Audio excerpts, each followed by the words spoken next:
Hola, moi buenos días e bien llegados a unha nova xornada del primer Congreso de Cultura Xaponesa.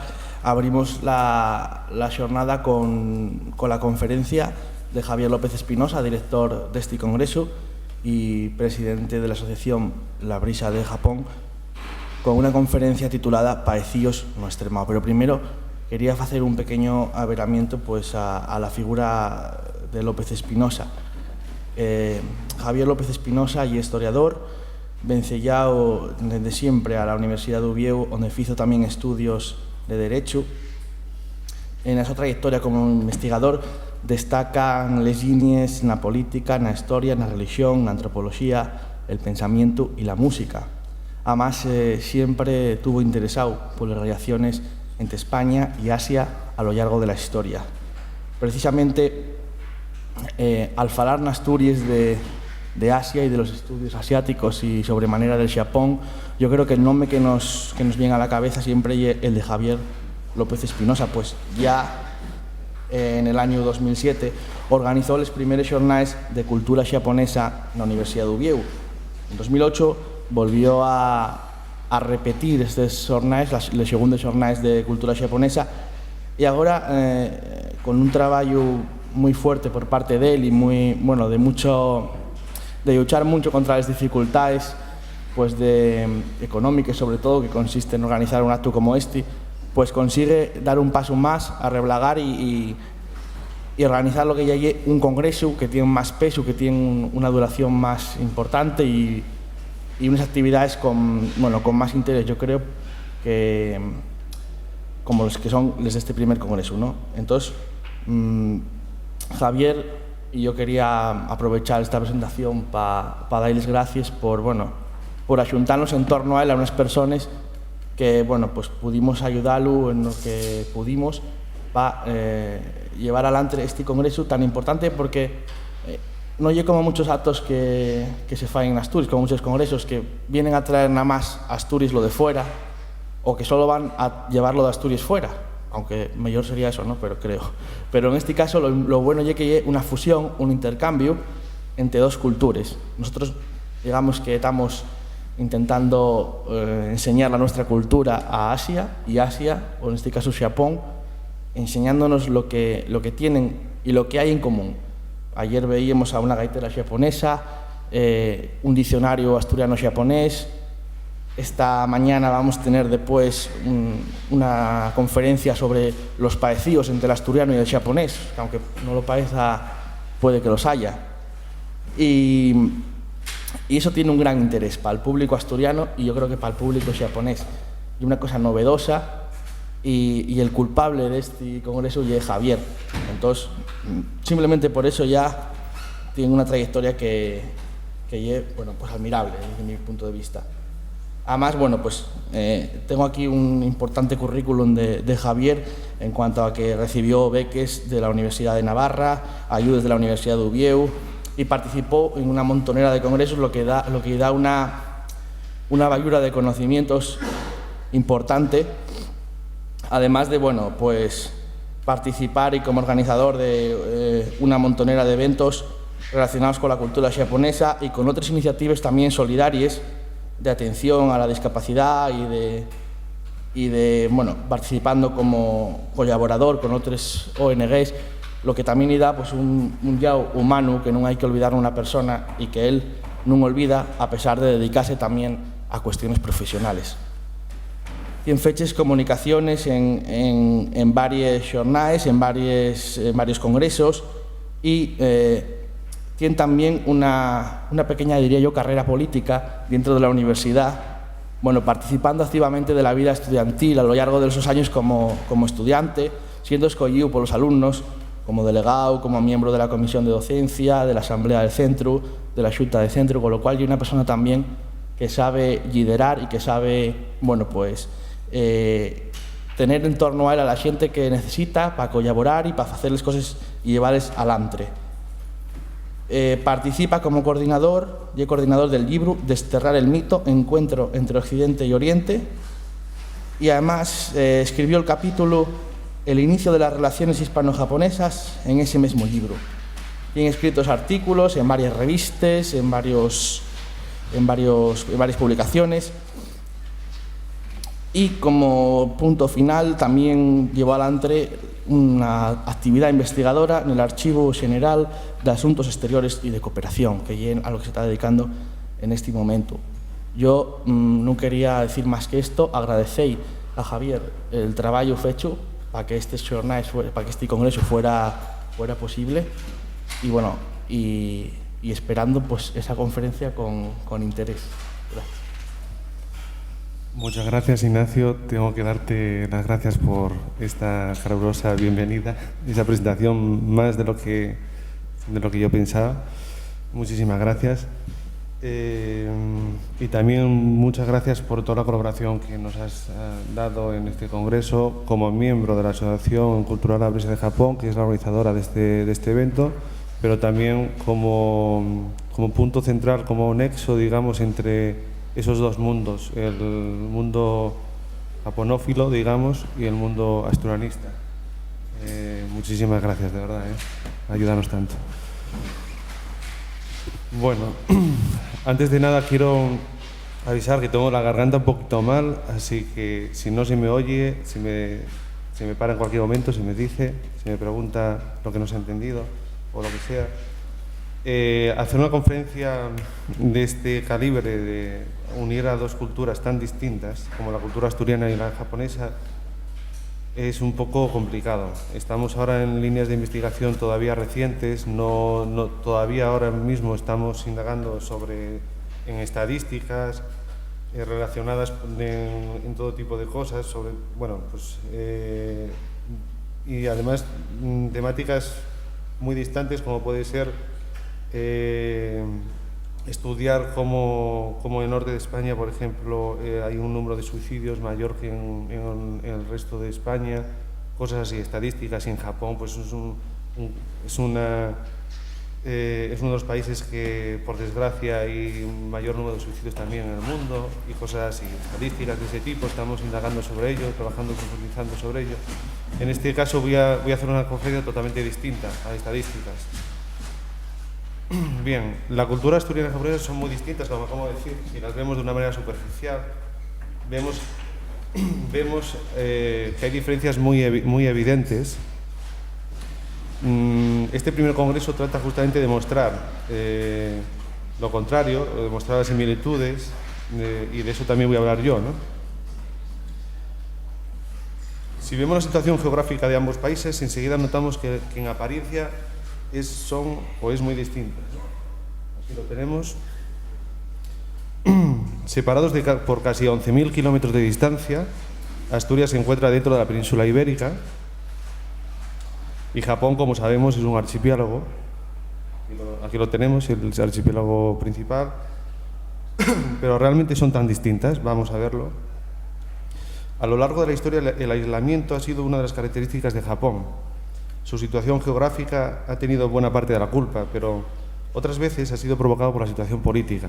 Ellos mismos, la situación política, provocó que ellos mismos se encerraran en sí mismos. De su geografía, hay que destacar que un 84% del territorio es de carácter montañoso, debido a que sus islas, como vemos en el mapa, son una cadena montañosa en la parte sumergida de la plataforma continental, siendo las islas los picos de esa cadena montañosa. Si vemos la situación geográfica de Asturias, el territorio asturiano se asienta sobre un espacio con unas características muy propias también, extendido entre el mar Cantábrico y la cordillera. Se encuentra limitado a oriente y a occidente por los ríos Deva y Eo, respectivamente. Esta topografía montuosa y accidentada ha determinado el aislamiento de la región a lo largo de la historia también, durante mucho tiempo de la historia, superado solamente en épocas recientes. El clima nipón es un clima muy duro, especialmente en verano. En junio empieza una época de lluvias con mucha humedad y calor, que dura aproximadamente un mes. En agosto se intensifica el calor hasta septiembre, que entra en una época de tifones. Un 80% de las lluvias se concentran precisamente en esos meses entre junio y septiembre. Los inviernos son extremadamente fríos y los terremotos acontecen durante todo el año, a veces convertidos en tsunamis. La fuerza arrolladora de la naturaleza, que no perdona, ha influido mucho en la cultura y en el pensamiento japonés. En Asturias el clima es acusadamente húmedo y extremadamente lluvioso, alcanzando los 1000 litros por metro cuadrado al año en la costa y más o menos los 2000 en la montaña. Quiero, antes de seguir, contar una anécdota. Cuando estuve en Japón me llamó mucho la atención la gente, incluso amigos, que te comentaban, siempre te preguntaban por la previsión del tiempo. La previsión del tiempo era algo que era una pregunta muy reiterada. ¿Qué previsión? ¿Has visto la previsión de mañana del tiempo? Y claro, lógicamente, desde la mentalidad europea, española y asturiana, aquí cuando nosotros preguntamos por el tiempo, pues siempre nos genera una sensación como de distanciamiento, ¿no? Es como cuando estás en un ascensor con una persona desconocida, no sabes de qué hablar y hablas del tiempo. Hablas de algo que parece que no tiene importancia. Pero estando allí observé que sí tenía importancia esa pregunta, tanto que para ellos es cuestión de vida y muerte. O sea, la previsión del mañana, si hay un tifón, a lo mejor un tifón no pueden ir a la escuela, por ejemplo. Entonces tienen que saber si mañana la previsión del tiempo da tifones, da terremotos. Europa es un continente muy viejo. Desde aquí podemos ver siempre terremotos y desastres naturales de todo el mundo, América, Sudamérica, Asia. Los seísmos que tenemos aquí, pues lógicamente no tienen ni la fuerza ni la cantidad que de otras partes del mundo, y no nos damos cuenta de la importancia de la naturaleza muchas veces. Esto es muy importante para la conferencia. La naturaleza ha influido muchísimo en estos territorios, muchísimo, en la sociedad, en la cultura, en el pensamiento, en la forma de ver las cosas, ha influido muchísimo. Es fácil pensar que en territorios donde la naturaleza ha limitado y ha influido mucho, aparezcan sociedades naturalistas, como las que suponemos que habitaban en Japón y en Asturias en la antigüedad. Perdóname.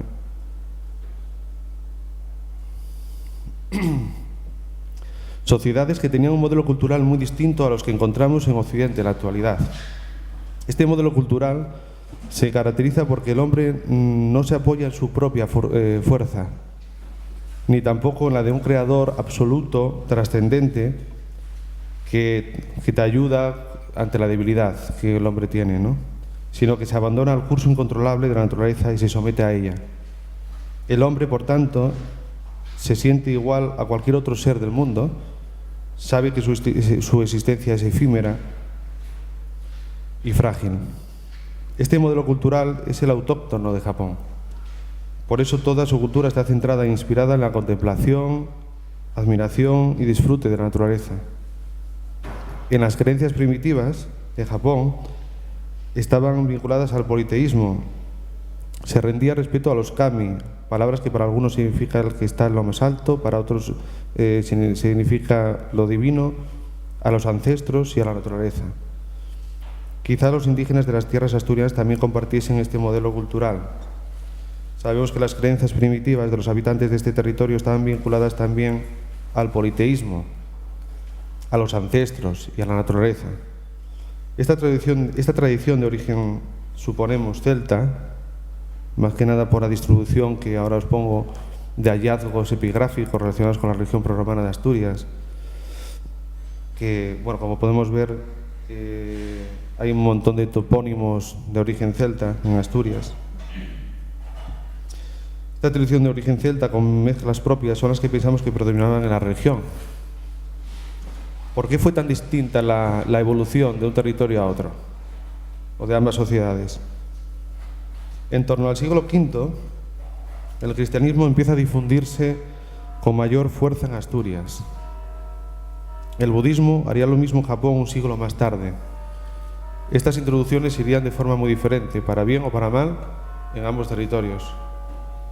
El budismo pudo compatibilizarse con las creencias primitivas de Japón, pudiendo ambas seguir su desarrollo propio y paralelo. 2 siglos más tarde, a la penetración del budismo en tierras niponas, en el siglo VIII, a las creencias primitivas y autóctonas se les da el nombre de Shinto, o camino de los dioses.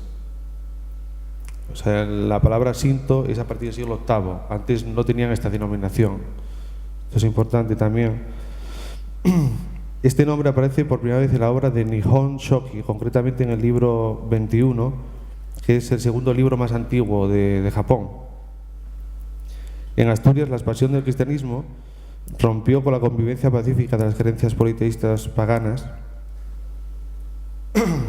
El sincretismo vivido en la época romana, con la identificación de los dioses astures con los romanos, no pudo esta vez realizarse.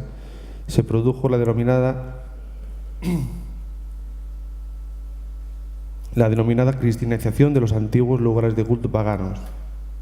Hay multitud de lugares, aquí estamos por ejemplo en la ermita en la zona de Los Bellos, de Ponga, donde se puede ver esta cristianización de antiguos lugares de culto paganos que ahora son lugares de culto cristianos, ¿no?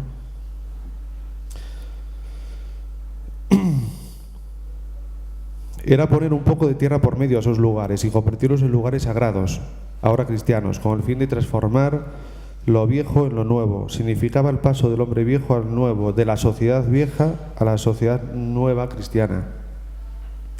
Todo ello hizo que mientras que en Japón pudieron haber perdurado las viejas creencias primitivas, en Asturias solo nos queda el recuerdo en nuestras creencias populares, muchas veces ligadas al mundo rural, la toponimia, algunas de nuestras fiestas, etc. Pero veamos algunos rasgos comunes de las creencias primitivas de Asturias y Japón. Por ejemplo, aquí tenemos un esquema que hice sobre las creencias primitivas de los celtas, de los japoneses. Vemos que hay una cierta similitud en cuanto a, hay muchas, a lo largo del mundo hay muchas, hubo muchas religiones naturalistas, no solamente en Asturias y Japón, lógicamente, pero bueno, este congreso trata de Asturias y Japón y por eso nos centramos aquí.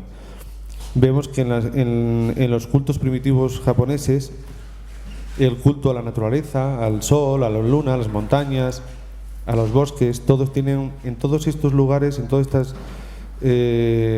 buscaban su kami, todos tienen su kami, su propia divinidad.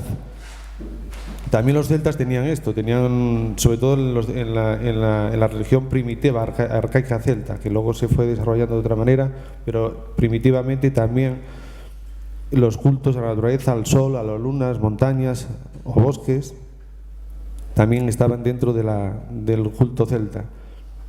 Era un sistema, el japonés, politeísta, igual que el celta, con kamis con funciones concretas. Tenían el dios del amor, el dios del viento, dios de la guerra, como veremos después, igual que los celtas, el viento, del mar, del trueno, etcétera, de las cosechas. Pero también cada pueblo tenía su propio dios protector, o sea, cada zona. Al igual que en Japón, cada ciudad tenía como su kami protector, tanto con divinidades femeninas como masculinas. Otra característica de los celtas era eso también, que tenían divinidades también femeninas, incluso dioses en pareja, como pongo aquí. Cada pueblo tenía, es decir, había una divinidad femenina y masculina, incluso del mismo tema. El rito del agua como purificación, lo he señalado aquí porque luego lo veremos. Yo creo que es muy importante. En el sintoísmo, pues el rito de la purificación del agua también ha sido muy importante en las creencias primitivas y luego también en la actualidad. Cuando uno tenía una enfermedad o algo le pasaba mal, se creía que el agua era un elemento pues purificador de todas esas enfermedades que eran provenientes de los malos dioses o malos espíritus. Hombres valerosos y ancestros también son convertidos tras la muerte en kamis en Japón. Es decir, que cualquier familiar que uno tenga, un padre, una madre, por supuesto, cualquier familiar, luego también puede ser convertido en una divinidad, un kami, ¿no? Y también los hombres guerreros, los hombres valerosos, los samuráis, etcétera, más destacados, también luego se convertían en kamis. Algo parecido también en el culto celta, también había cosas parecidas. Había una comunicación muy importante también con hombres que pensaban que en la tierra, hombres que eran como dioses, sobre todo relacionados con conocimientos que pensaban que eran especiales, conocimiento, por ejemplo, de medicina o de poesía o druidas. Se pensaba que estas personas tenían un cierto carácter sagrado dentro del mundo celta. La comunicación con sus ancestros, o sea, con el mundo de los muertos, el respeto a los antepasados, también es una característica que sabemos que todavía perdura en Japón, pero que ya viene de muy antiguo, de las creencias primitivas japonesas, del sintoísmo, que luego llamado sintoísmo a partir del siglo VIII, como he dicho. Y también en el mundo celta vemos que también se dan estos rasgos similares, esa comunicación con sus ancestros y ese respeto con los antepasados también se pueden ver. Y luego, por último, he puesto los kamis o en el sistema de creencias primitivas japonés, o dioses, en el sistema celta, de animales. Se han encontrado rasgos, sobre todo en los astures, que luego se alistaban en los ejércitos romanos.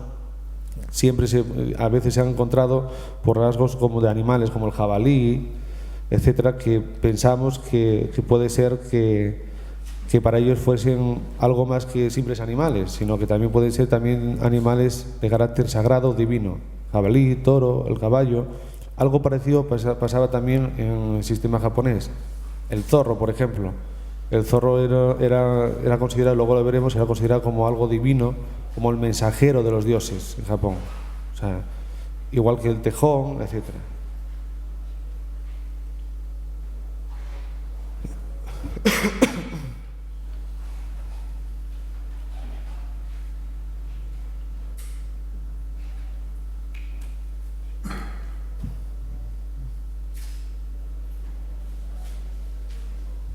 Aquí vemos al dios celta Belenos y a la diosa tan importante en las leyendas y en la mitología japonesa, Amaterasu, la diosa sol japonesa, como por supuesto son muy distintos, pero me refiero que en cuanto a la divinidad de la luz, de la luminosidad, pues se encontraban perfectamente en ambas culturas, ¿no?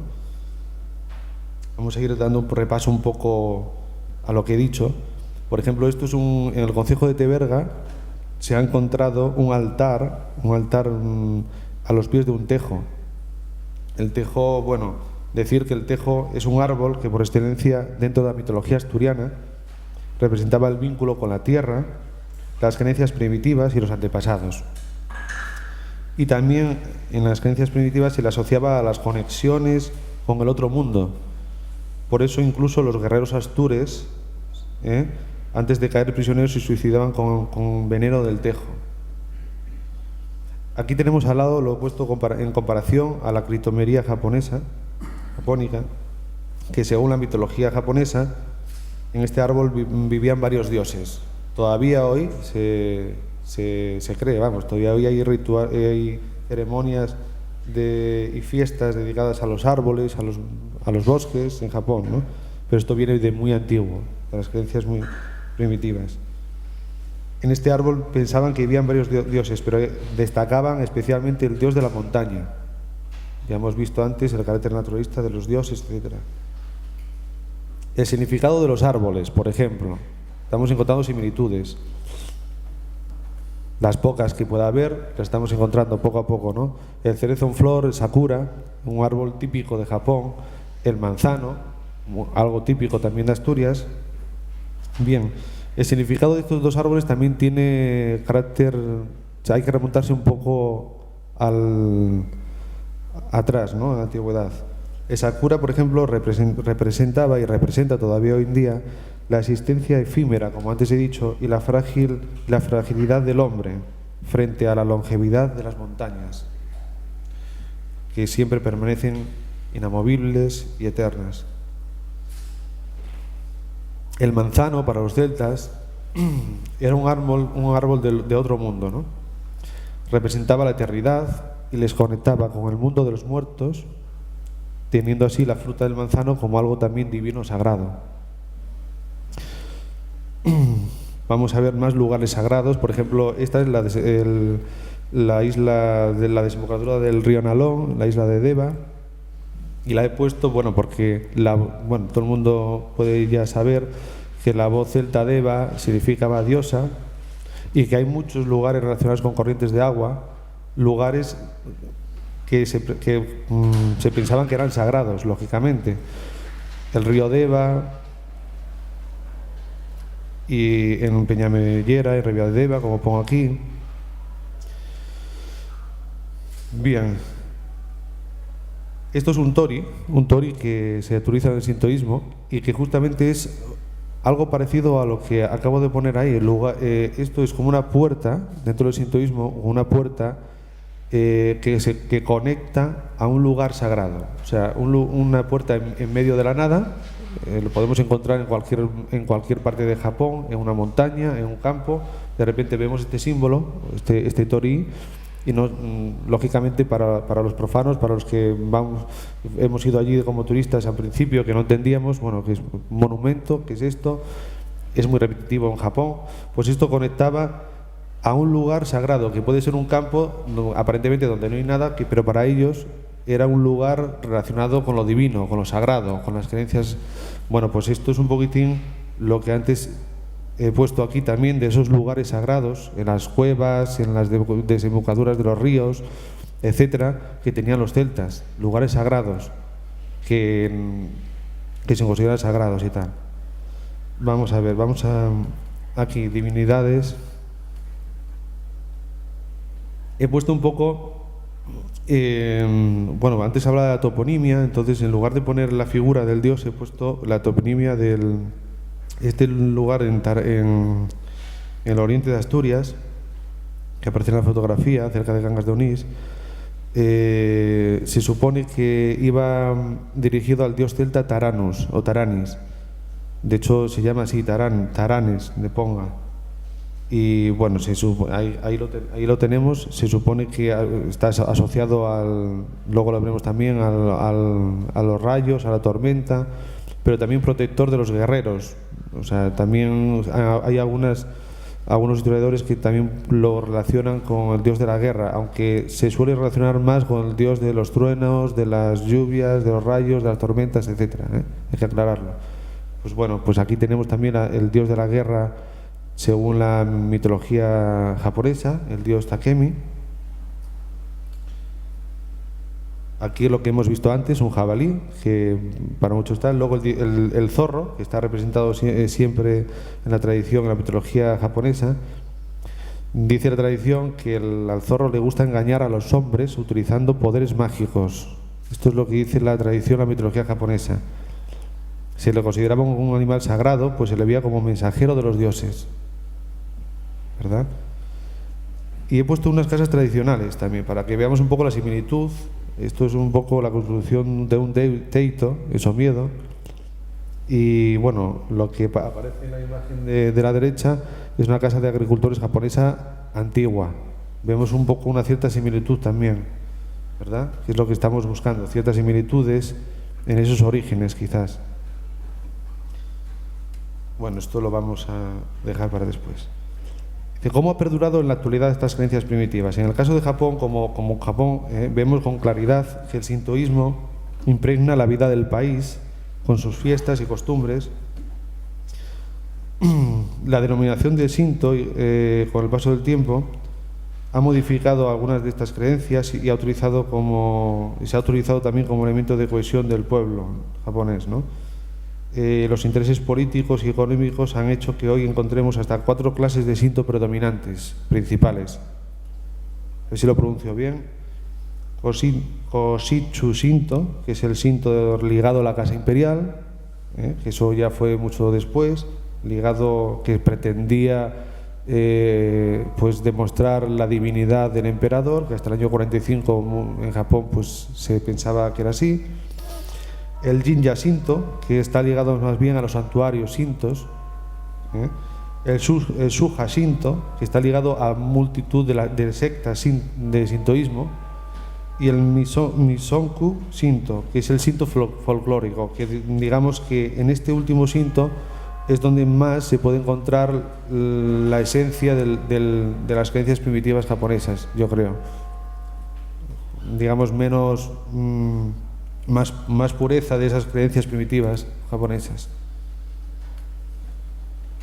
También perdóneme un momentín. También en los denominados yokai, se llaman yokai a unos seres mitológicos de la mitología japonesa, vemos una cierta pervivencia de esas creencias primitivas.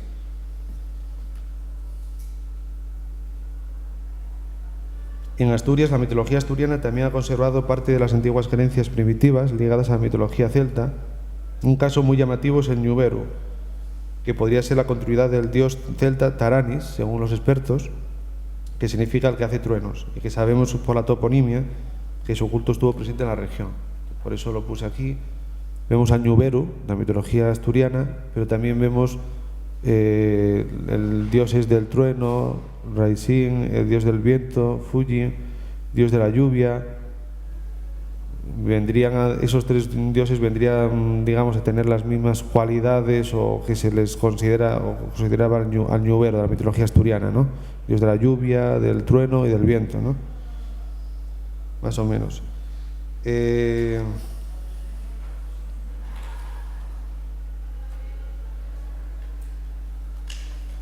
La toponimia también nos deja testimonio de otros dioses como Lug, el Belenus, antes mencionado, etcétera, pero no conservados en la mitología asturiana.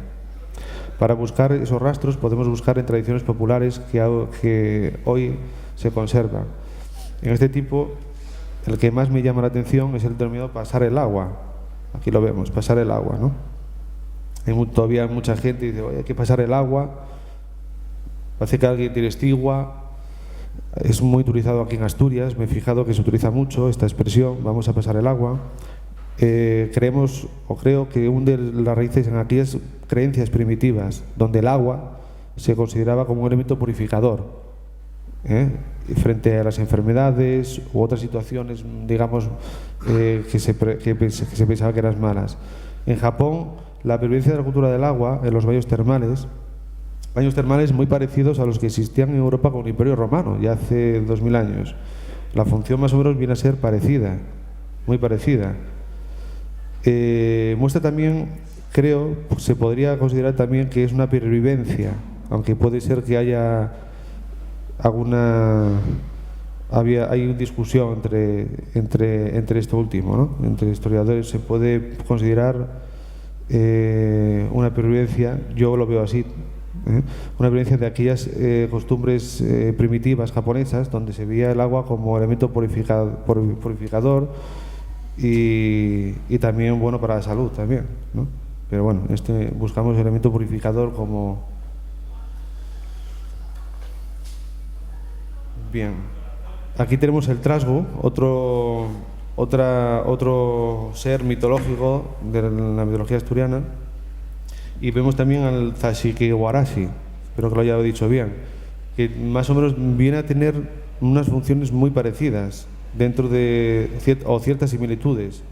Un ser travieso que te cambia de sitio las cosas, que te roba la cosecha, etcétera. Pues la Zashigewarashi pues no te roba la cosecha, pero habita dentro de la casa, es un ser femenino en este caso, y también te hace pues a veces pues algunas travesuras o ciertas cosas y tal. Hoy en día todavía se conserva en la creencia mitológica japonesa, sobre todo en las zonas rurales, como aquí en Asturias. En las zonas rurales se conserva mucha tradición mitológica asturiana, ¿no? Y bueno, yo veo ciertas similitudes entre estos dos seres, ¿no?, mitológicos. Bien, luego he puesto todo esto porque no es que haya encontrado muchas, se podría haber investigado más, no he encontrado muchas similitudes entre estos seres. Sí que hay, por ejemplo, ligado al cuélebre de dragones, etcétera, sí que hay seres con funciones muy distintas, por eso no los he puesto, pero también hay dragones. Los dragones es algo que aparece en muchas culturas y en la asiática también aparece mucho. Las shanas, lo he puesto aquí también, bueno, por eso que decíamos de los lugares sagrados, ligados al agua, al mar, etcétera. Sabemos que las shanas pues eran seres que aparecían justo en esos lugares. Y bueno, pues, bueno, por último, ya llegamos al final de la conferencia que he preparado para hoy. Y bueno, la conclusión, digamos, nos falta mucho todavía por investigar muchas cosas. Estamos todavía recientemente haciendo un trabajo de investigación donde no solamente tocamos temas de historia del pensamiento, etcétera, sino también de la lengua. Hay una conferencia después que se hablará de eso. También relacionados pues con muchas estadísticas, como he dicho antes, etcétera, ¿no?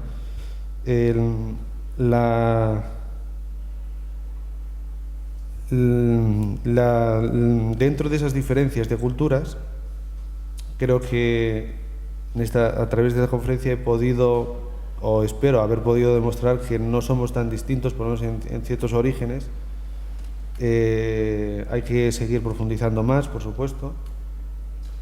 También hay que pensar que la globalización cada vez nos hace más parecidos a todos, cada vez mucho más. O sea, a veces no hace falta, digamos, ir a investigar los orígenes a una época antigua, etcétera, para ver que cada vez somos mucho más parecidos. Pero bueno, en un pasado remoto también quizás podemos pensar que en un pasado muy remoto también todas las culturas tenían algo o muchas cosas en común. Eso es lo que yo quería en esta conferencia, digamos, mostrar. Que a pesar de que somos muy distintos, dentro de esa diferencia que tenemos, pues dentro de esas diferencias hay muchas cosas comunes y quizás puede ser ligado a unos orígenes comunes que tenemos muchas de las culturas, ¿no? Ligados a creencias naturalistas, etcétera, que sabemos que no solamente han existido en Asturias y Japón, sino también en muchos lugares del mundo, repito. Y por último, bueno, como toque final había puesto, me parece interesante, pues la sidra, ¿no? Hay mucha gente que decía, ¿no hay sidra en Japón? Pues sí la hay. La sidra japonesa, ahí la tenemos en la parte derecha.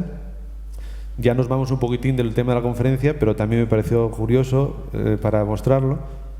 Y esta sidra japonesa se fabrica, bueno, se realiza en la parte más norte de la isla más norte de Japón, de Hokkaido, que por cierto tiene tanto las gentes, yo he estado allí, tanto las gentes como la sociedad, esa cultura de esa parte de la isla, que también es un poco, digamos, tiene sus peculiaridades con el resto de islas, yo creo que me parece, pues es muy parecida a la asturiana en concreto, porque bueno, tiene una tradición minera como ha tenido Asturias, una zona donde la gente vive mucho de la minería.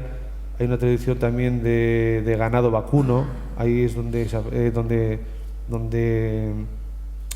como en Asturias, pues también ha tenido una tradición pues lechera importante. Ha sido, yo creo que los dos pilares, o por lo menos dos de los pilares importantes de Asturias en tiempo remoto, no hasta hace muy poco, recientemente. Todavía hoy tenemos, pero no menos, un poco menos, ¿no? Y luego también tiene una tradición de hacer la sidra japonesa, que es sobre una manzana muy distinta a la nuestra, que se llama Fuji, una sidra que se puede ver es como achampanada, la que fabrican allí.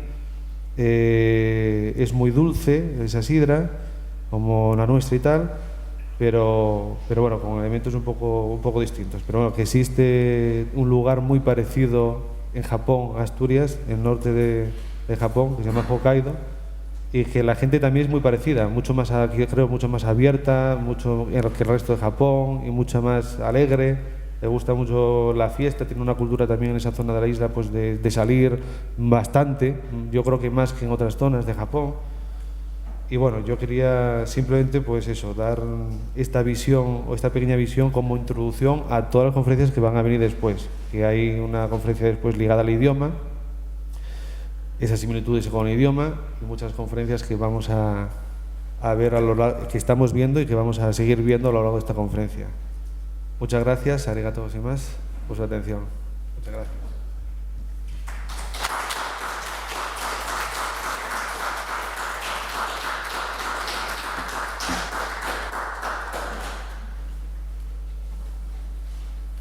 Bien, no sé si tenemos tiempo, 1 minuto o 2, para hacer una pregunta, para no hacer perder tiempo, porque a la 1 en punto empieza la otra conferencia. ¿Sí? El sol este de Beleno, ¿tendrá algo que ver con el nombre del pueblo de Beleño y algo más? ¿Puede tener relación una cosa con la otra? Hombre, podría ser.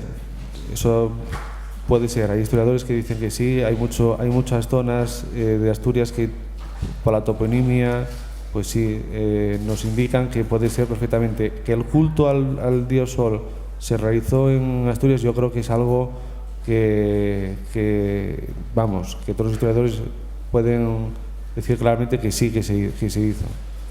Ahora habría que profundizar un poco más y investigar esa zona y, ¿no?, en la zona que me dice usted, y para ver si concretamente en esa zona, pues esa toponimia concreta se puede relacionar con el dios del sol, veremos, ¿no? Pero en cualquier caso, que hubo ese culto, yo creo que es algo asegurado, digamos. ¿Alguna pregunta más? No, bueno, pues entonces damos por finalizada esta conferencia y ya les paso a las profesionales del idioma, a la señorita Eri Fujikawa y doña Makijo Marboka, que nos van a hablar de esas similitudes entre el idioma asturiano y japonés. Muchas gracias.